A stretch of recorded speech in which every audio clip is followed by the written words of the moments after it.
Сәлем достар, бүгін біз сіз білмейтін балдың қасиеті туралы айтатын боламыз. Қасиетті Құранда балда шипа бар екенін айтылған.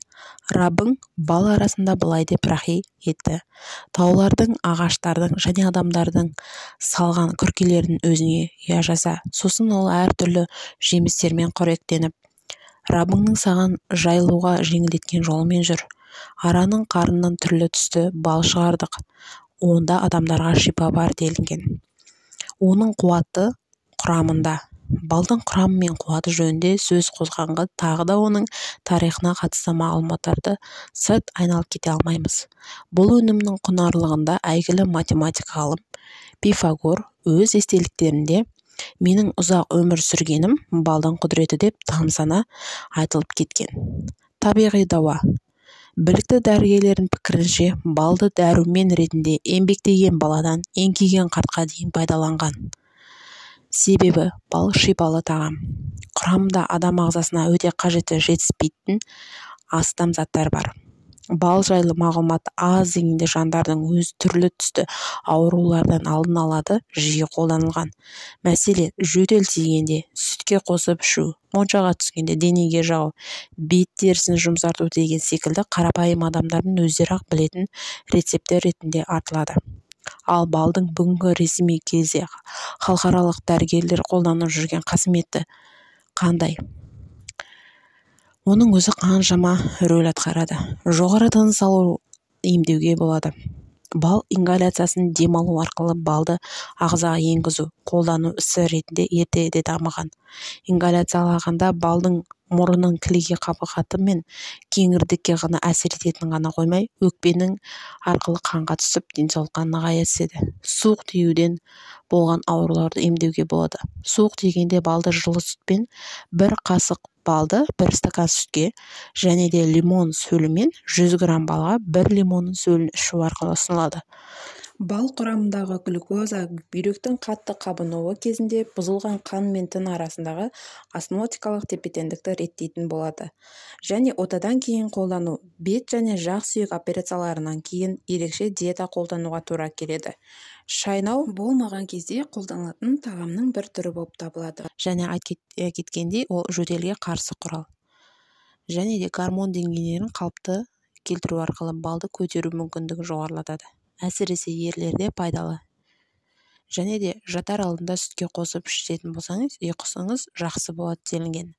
Араның бал мен ауруларға емдейді. Мысалы, оны көзге басу арқылы жақсы ем қолданылған. Оның жанама әсері жоқ, сондықтан денеге жараларын немесе күйіктерін тез жазылуы үшін пайдаланылады. Ауыз қуысының ауруларын емдеуге болады. Бұл өнім стоматит, гинефит, тіс еттерінің қабынулар, ауыздағы жаралардың жоюына қолданылады. Бал өте күшті құрал ретінде қолданылған. Оның зияны қандай? Кейбір адамдардың балға аллергиясы бар. Жүкті немесе бала емізетін аналарға балды пайдалануға алдын ала дәрігермен кеңесу керек. Өйткені әйелде аллергия болмаса да баласында болуы мүмкін. Көп мөлшерде қолданған кезде семіздік, қант диабеті, тағы да басқалы бұзылулардың пайда болуына жол береді. 45 градуста ол барлық пайдалы қасиеттерінен айырылып, зиянды болады. Сондықтан ыстық шайға қосып ішпеу керек. Қалай қолдану керек? Ағзаға зиян келтірмеу үшін мақсатында дәрігерлер бұл өнімді орташа деңгейде пайдалануға кеңес береді. Ересек адамдарға күнделікті мөлшерде 1-2 қасық, ал балаларға 1 қасық. Оның тамақтануының алдында 2 сағат бұрын немесе тамақтанған кейін 3 сағаттан кейін жеген дұрыс. Балды таза, жабық шыны ысты 0-ден +10 градусқа дейінгі температурада құрғақ бөлмеде сақтау керек. Бір шырынды бал, тек ол өсімдіктердің бір ғана жиналған шырыны. Ал көп шырынды бал өсімдіктердің бірнеше түрінен жиналған шырын деп айтылады. Табиғи балдың түрлері. Өмірде табиғи балды ажырату оңай емес. Қантты бал араны қант шырынымен рекеттенген арқылы алынады. Сатушылар оны табиғи балға араластырып сатады. Арнайы балды табиғи жасанды балмен ажыратуға ешқандай анализ көмектеспейді. Жасанды балдың құрамында қант, крахмал, ұн, гипс болады. Оның кейбіреулерін үй жағдайын анықтауға мүмкіндігі бар. Ол үшін 1 стакан қайнатылған су аласыз да оған балды араластырасыз. 1 стакан жарты стакан балдан сол кезде тұнбаның төменгі жағында бетінде механикалық қалдықтар шыға береді. Ол балдың құрамында крахмалдың бар екені айтылды. Гүлдейтін қаншама өсімдіктері бар болса, соншама балдың түрлері бар. Бал әртүрлі аурулардың алдын алу үшін және де оларды емдеуге қызмет ететін ара шаруашылығының керемет өнімі. Сонымен қатар бұл тәттіні қант диабетіне шалдыққан адамдарға да қолдануға болады. Бірақ балдың табиғи екендігіне сенімді болу үшін оның арашыдан сатып алған жөн. Балдың ағзаға қандай қасиетті пайдасы бар? Таза тері. Бал өте күшті. Ол терісдегі тесіктердің бітелуіне, безеу мен терінің ерте қартаюына алып келетін ағзадағы отты заттарды шығарады. Балды жеуден бөлек, онымен маскалар жағуға да болады. Сонда бет, барық терісі жұмсақ, тегіс болып келеді. Арықтау. Артық салмақтан арылу керек болса, тәттіні жеуге болмайтынын өздеріңіз де білесіздер. Бірақ ол тәтті бал емес. Балды жеуге рұқсат етіліп қана қоймай, онымен қатар оның артықтығысылығы келетін ұсынылады. Және де холестеринді деңгейлерді қалыптасқа келтіру. Бір қызығы, балдың құрамында холестерин жоқ, бірақ оның құрамында холестериндердің деңгейін төмендетуге көмектесетін микроэлементтер бар. Жоғарыда айтылғандай, балды күнделікті тұтыну ағзадағы өзінің деңгейлерін әсер етеді. Ал өз кезегінде ол холестерин деңгейін күреседі.